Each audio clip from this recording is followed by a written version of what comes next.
What's on the shelf? Rig rundown. Every few weeks or so, I'll pull a car off the shelf. We'll go over some of its features and some of its history. Each one of these cars has its own story to tell. So stay tuned for more videos.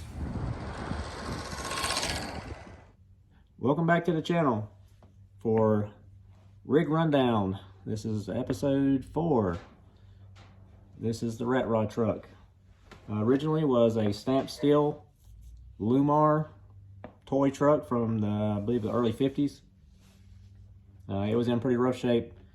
It was an Army delivery truck. I'll post a picture up.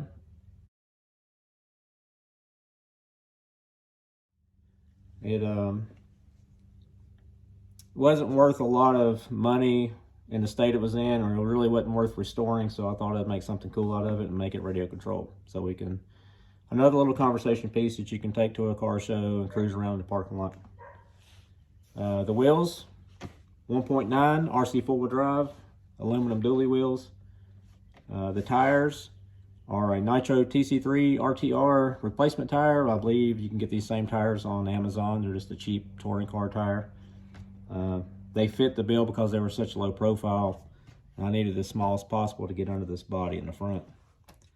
It is fully functional. It has steering, not a lot of steering radius, but it has enough to putt around.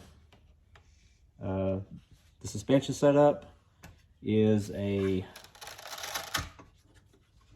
FF03 GT rear pod. It's a pretty simple design. I built this thing about 10 years ago, so the intention was maybe go back and put a straight axle and make it a little more scale, but it's been so long, I believe I'm just going to leave it alone. It works. The front suspension, it's kind of hard to see in there, but it is a vintage pan car front end that I had cut down and narrowed, and had to narrow down quite a bit because the overall track width is a little over like less than 4 inches. Steering knuckles, FF03 GT also, because they do have a 12mm hex, and they have the bearings in the hubs to allow me to run the dually wheels. We got a Mighty Mini high-tech servo standing on end, again because space is very limited in the cab. Another thing I would like to do, maybe if I do at least a refresh, I may go back and put some kind of an interior in it. It would be shallow, but I could put something along the floorboard here, maybe a little seat and a dash. Dynamite speed control, 35 turn brush motor. Again, we don't need to go fast. It's super low and needs to be slow so we don't tear it up. Like I said, the chassis is pretty simple. It's just a G10 fiberglass sheet. All hand cut, hand drilled, nothing 100% precise, but it works. The bed, I work in a body shop and I have access to lots of paint sticks. So that's what this is. These are just pine paint sticks that you would get from any paint store. This is brass stock that you can buy at any hobby shop. Some C-channel, some flat stock, and soldered it together, sandwiched the wood in there. In order to age the wood, took an old trick was just a jar of vinegar with steel wool, and you allow it to sit in there for several days, and that vinegar will eat the steel wool and turn it into like just a solution of this nasty sludge. It's smelly, but that sludge, when you rub it on this wood, it gives it an ashy, aged look. And yeah, you could probably stain it, or you could probably do the fire trick with a torch. Not a big fan of the fire trick on some things. This, I needed it to look as old as the cab. Like I said, the cab's from the 50s. But you just put that solution on there, let it dry for a few days, and there you go. You got aged wood. But technically now this thing is aged because, like I said, I built this almost 10 years ago. The bike, it's just a Walmart Jesse James bike. Put flat clear on it to kind of kill the shine on it, age it a little bit also. The bucket of ice, little dollhouse thing I found at Hobby Lobby, I believe. And the ice inside is actually some clear coat. It was in the bottom of a mixing cup at work, and just basically just crumbled it up.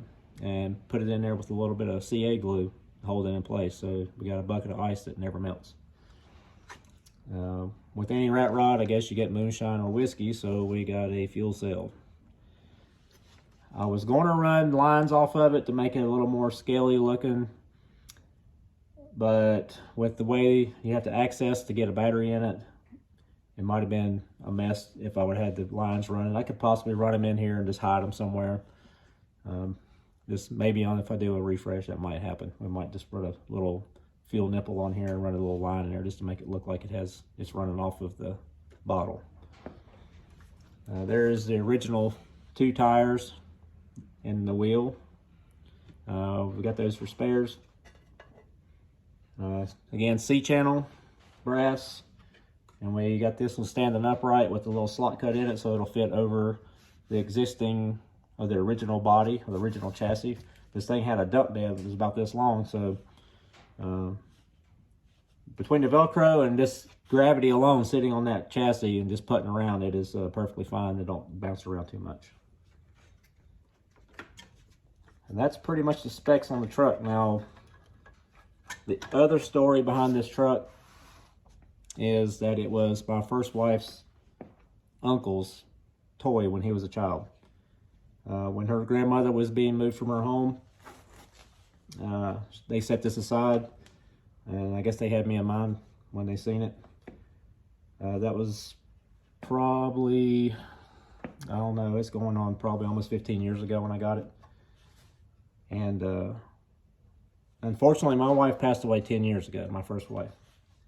And this was her uncle's truck, so this will forever be Megan's truck. As long as I'm around, it will be in the collection. So this video and truck is dedicated to her. She passed away 10 years ago this year. With that, also, we were lucky enough to become Reader's Ride. Now, this was Reader's Ride in 2014. So it was pretty cool to get acknowledged for that. And surprisingly, they even put the Jack Daniels bottle in the RC Car Action magazine. So I wouldn't expect that, but they put the bottle side. I sent them several pictures. So we appreciate you watching. Please subscribe. There's a lot of people watching that aren't subscribed. Just hit that subscribe button. And we'll throw a little running video here at the end. We're going to just put around with a little bit. And again, Megan's truck. Thanks.